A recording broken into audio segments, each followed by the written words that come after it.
right at like tit level for me. Like it's so big. And I'm 5'6" for reference. Did you just say tit level? I did. It's a unit of measure. Tit level. Tit level. I'm going to giggle at that for the rest of the fucking day. Thank you, Samantha. You're welcome. We want to have a job sometimes or not. He didn't say blowjob. Listen, I'll take what I can fucking get at this point. Job's a job, man. $20 is $20, motherfucker. So, are you going to survive over there? I'm good. That's what you get for smoking that fucking skunk weed, girlfriend. Stop fucking with that cheap shit. Remember, I'm the fucking guy that still has a job at. True that. Well, that explains his fucking attitude then. City of brotherly fucking love my ass. Hookers and blow and all, whatever. I didn't do that. The hooker part I did. That was fucking. Bullshit. That was fun. Come on in and lay down on my couch and tell Jake what you... I'm Jake Jacobs, and you're listening to What the Fuck?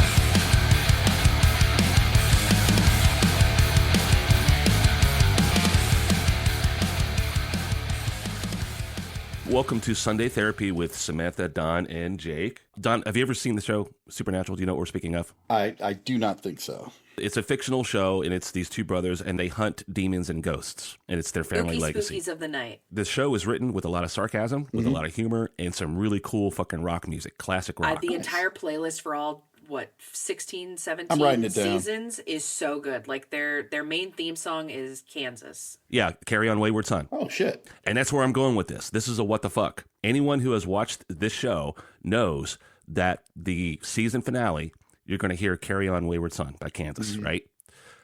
Unless you're currently watching it on Netflix right now, because whoever the stupid motherfucker was that did the licensing for the music for the show when it first aired, it didn't carry over to streaming. So none of that fucking music is in the episodes now as it streams. Oh, no. Like, that was a thing. The season finale, you're going to hear, and not just a snippet of it, the whole fucking song. Yeah. Like, I remember watching it early on. It was like an early season. It was like season 2. I'd never seen it before. And I'm watching this, and you see this badass car he calls Baby. It's a black Chevelle, or I don't know what kind of car it is. And the first thing you hear is Back in Black by AC/DC. I'm like, what the fuck is this? But if you watch it now, and if you've never seen it before, you wouldn't know that because the music licensing is gone. Yeah. Music is my spirituality. So I decided it would be a great fucking idea to fuck with that and go to audio engineering school, where you learn how to record a band and you learn how to produce a song or an album. And going into that blindly, well, not blindly, I mean, I kind of had an idea, but when you're the producer, when you're making that piece of music, you hear that song so many times played back that by the time you're done with it, you literally just have to divorce yourself from it. Like, if I never hear that fucking song again, it will be too soon. So in the old days, when we listened to those good records, right, a lot of those were done as a performance. They didn't have the capability to multi-track like we do today. So pretty much they recorded as a band. It was a vibe. It was a feeling. And that's what you're hearing. These days, you record the drums first, or you record the bass first, right? And it's layered. Like, it's rare that the whole band is ever in there all at the same time to make the record, right? And then when you start going through and editing it and tuning the vocal, and it's a process that by the time you're done with it, I don't want to hear that fucking song again for as long as I live. You can move and manipulate things and timing, tempo, a certain amount of vocal tuning in the mix. Yeah. When somebody doesn't quite reach, when they reach an H instead of a G. By the time it's ready for the vocal, that singer will go into the studio, they'll put their headphones on, they'll get warmed up, do whatever they got to do. They'll sing the song once, they'll sing it twice, they'll sing it a third time. After that third time, unless they fucked something up in any part of those songs where they all three of those together. So then they'll tell the singer, okay, you're good. You can go home. We're done. Mm-hmm. Then the engineer, me, will go through each of those 3 takes. And take the best. And because everything is done on a grid, we can cut and paste and get one perfect take out of those 3 takes. So the singer can be like, oh, I can do it again. Just give me one more take. They're like, no, in Nashville, time is money. 3 takes, you're out. Yep. And unless you fuck up the same exact spot in the song 3 times, but normally most people don't do that. All right, so I've got a crazy what the fuck for this week. Nice. Here we go. All right, so last week when I came in to record with you gentlemen, it was... Hey, wait, what's up with the name calling? This hurts my feelings. You're ridiculous.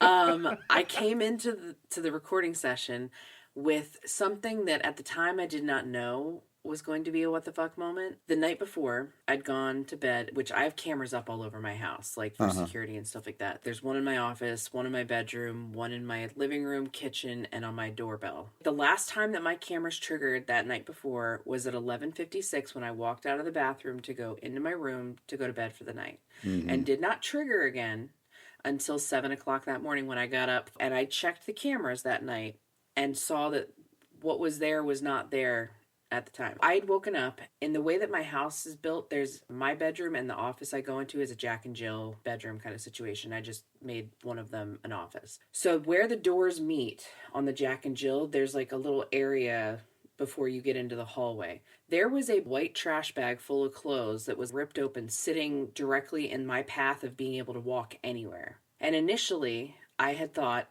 oh, my daughter must have found this bag of clothes, stuck it here, and just was like gonna say something about it in the morning when we both woke up. Didn't think anything of it. Moved it off to the side, whatever. I go talk to her after she wakes up, and I'm like, hey, did you find a bag of my clothes or something? Like, I hadn't looked in the bag to see what was in the bag yet. I knew it was clothes, but I didn't know what clothes it was. And she's like, no, what are you talking about? And I'm like, what do you mean, what are you talking about? Where they were located, I would have had to have tripped over them to get past them. Like, it wasn't off to the side. Like, it was in the direct path of me leaving my room in any direction.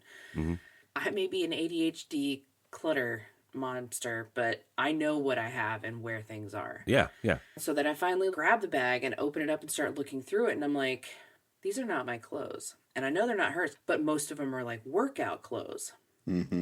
And I'm like, this is weird. And then I start looking and pull out one shirt from some company called like Simply Comfort, and it has Virginia on it. And I'm like, okay, that's super fucking weird. And then I pull out another shirt and it says Topsail Island on it. And I'm like, I know I've never bought this from like a tourist trap. Like, this is Topsail Island? Yeah, which is right by me.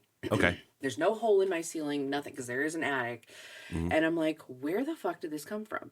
I go to check my cameras. I see nothing on my cameras. Bag was not there when I walked into my room that night, but it was there when I woke up and walked into the office to get set up for recording. Come to find out, my neighbor, I called her later that day after we had the realization that this didn't belong to either one of us and neither one of us put it there.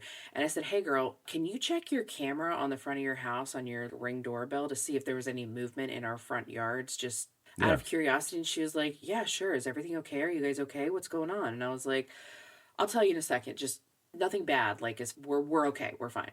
She checked. She goes, no, I don't see any movement. There's nothing here. And I said, okay, have you all, or the neighbors that have lived here before me, ever had any weird paranormal activity going on over here? And she was like, oh yeah, girl, all the time. And I was like, what the fuck? That's fucking awesome, man. Why wouldn't you warn me? And she was like, because it hasn't happened in a while, so I hadn't thought about it. She's like, my husband and I, like, will hear a man and a woman talking all the time in our front room, and people that have lived there before you've said that they've heard and seen stuff too. And I was like, great. So, cool.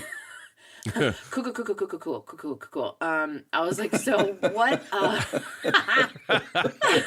She's like, what is going on? I was like, okay. And then I just explained to her the whole situation. She was like, we think it's the old couple that used to live there because they lived there for like 50 years. They were in their 90s when they passed away in their sleep and everything like that. So like, we think it's just them because it's never been anything malicious. It's not like they're fighting. It's just them having a conversation. It's never been anything malicious that anybody's experienced. It's always just been either they don't really want to scare you or they don't know how this whole haunting thing works. They just leave a bag of clothes. Right. Correct. Yeah. So, because a couple months ago, we'd had like a thing where like my daughter came into my room and was like, Mom, it feels like somebody just like pushed my hair back. And then like right after that, I heard the sound of a large heavy box hit the ground in the house, but there was no large heavy box that hit the ground. Oh, no.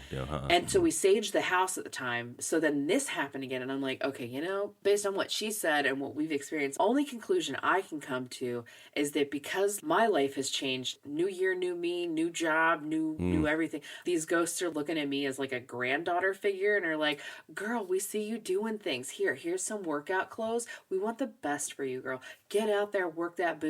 I got motivational ghosts now. So paranormal advice. Yeah. So let me ask you this. Is the fucking bag of clothes still there? I took all the clothes out and I washed them all. And so they fit you? Most of them do fit me, yeah. Because here's a question I've always, and I'm a big fan of paranormal activity. I believe in that stuff. And this is my first time experiencing it. This is crazy. yeah, I've got some experiences in my life that are unfucking explainable. it's always been ghosts have been associated with this white sheet, right? So Yeah. it's like, why don't they just leave you a bag of white sheets with the eyes cut out so you can spread around, Well, in a white bag. That would really be stone cold tripping. Yeah. My dad goes, did you maybe get it from somewhere? I was like, Dad, I would have tripped cameras moving around the house. Mm-hmm. I was like, even if somebody were living in my attic, they would have tripped cameras because the way that my office camera is facing, it is directly into the little hallway where the access point is for the attic. So if somebody were beep booping in and out of my attic, it would have triggered a camera.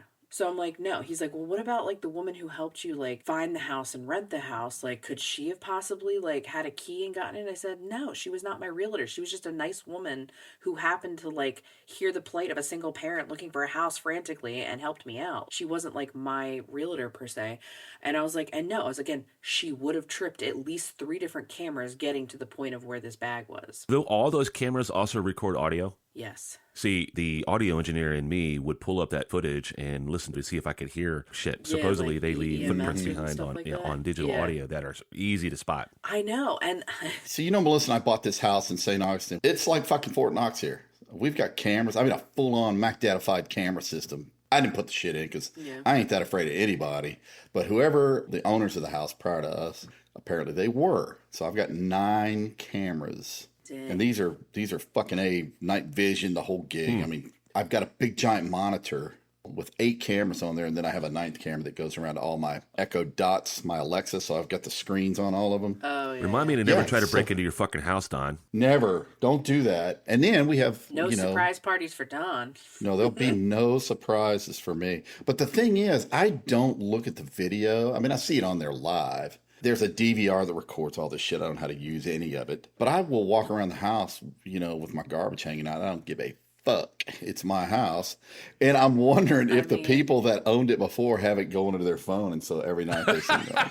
They're like, oh, Don's got his schlong out. There's a YouTube channel right now called The Don. The Don, live and in your face. And it's probably viral right now. I hope it is. Are you drinking Death Water? I am drinking Liquid Death, specifically Liquid Death. Dead Billionaire, which came out right after the Titan submersible explosion. Nice. I like that. That's good because there's a certain amount of stupidity that needs to be punishable by death and publicly displayed. Yeah. Liquid Death that was one of them. Chill, and it's fantastic. I mean, that was definitely one of them. That was insane. The one thing money does not exempt your ass from is stupidity. Getting crushed by the ocean. So they the saga continues in a largely what the fuck really? way, and I love. Oh, we got to hear this. Man, it's so good. We talked a few weeks ago about some acquisitions were made, some at the corporate level. Some people bought some shit, some people sold some shit. Some people got fired. People got fired. Some people got fucking hired.